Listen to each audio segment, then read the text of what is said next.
I wanted to mention Game Plan for Life again, our website. Please go to that. We're getting ready to come up with a magazine format for it. That's going to be exciting for us. We currently are working on the Zondervan project that we talked to you about. That's going to be a New Testament study Bible that we're all excited about. There's going to be a devotional. There's going to be a Game Plan for Life devotional. And then there's going to be a Game Plan for Life Bible with different excerpts from Game Plan for Life at different critical times as your study of that Bible. So we're excited about all those things. The small group study, we've talked to you about that. It's now out. Our understanding is it's selling extremely well. You can get this at Lifeway. You can go to GamePlanForLife.com, our website, and find out where you could get it should your church or your group be wanting to be involved in a small group study that we think is very, very well done.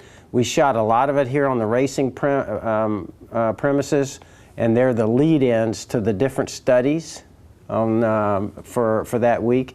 We also did a lot at the football stadiums. I think it's very professionally done with those video intros. I think you'd really enjoy it, and of course the different topics here for Game Plan for Life I think are very important. So we mentioned that to you. Hopefully anybody out there interested, you can pick these up. The other thing I was going to say to you is on our speaking, we're excited because on September the 21st we're going to be in Myrtle Beach. We're excited about that speaking event coming up. As you guys know, we're trying to do one a month. And then we're working on a lot of other cities that are lead-ins where we're doing preliminary work there. Asheville is one of those. Washington, going back to Washington again, is one of those. Nashville is one of those. We're doing some preliminary work in Tallahassee. And so in all these different cities, we're hoping to be able to go there and do an outreach in the morning. And as you guys probably know, what we say is unique about this, it puts it on a grassroots level. We try and get 100 table hosts, and so that table host has a chance to invite 9 people to come that morning to hear my testimony. And basically what they say to them, we think is an easy invite. We say to them, hey, we're going to give you a free breakfast.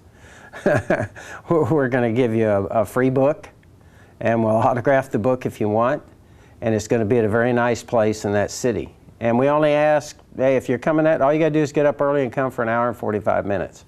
So that's basically the game plan there, and please pray for those future cities that we're talking about.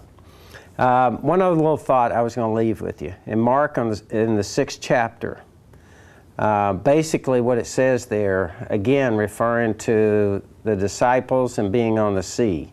They were out at sea, and there was a storm. And it says that they were toiling in the boat. In other words, they were rowing those boats as hard as they could, and they were being swamped.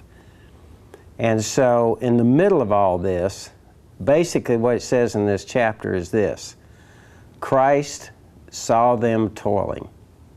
In other words, he saw them in that time of real concern for them. He saw them toiling, and basically what it says is he came walking to them on the water. And then he said to the sea around them, be calm, as he stepped into the boat.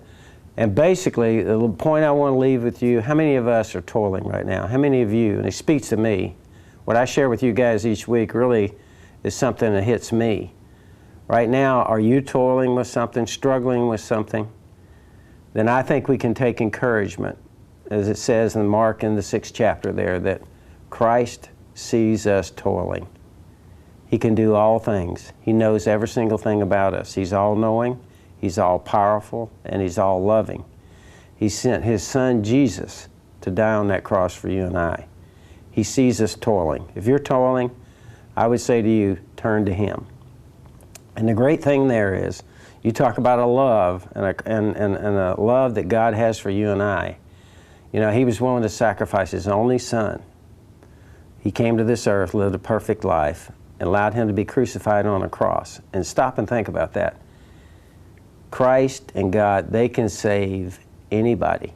They can save anybody with the exception of Christ what? Who's the one person he couldn't save? Himself. Because what? He allowed himself, he couldn't save himself, he allowed himself to be sacrificed for us, for you and I. A loving God. So if you're toiling, please, I just say to you, turn to him. And I share that with you. Please come to again to the GamePlanForLife.com, to our website. You can get the book. We would love to send you some other material there in a Christian Life New Testament, a little study Bible here with 15 topics in it. We'd love to send that to you.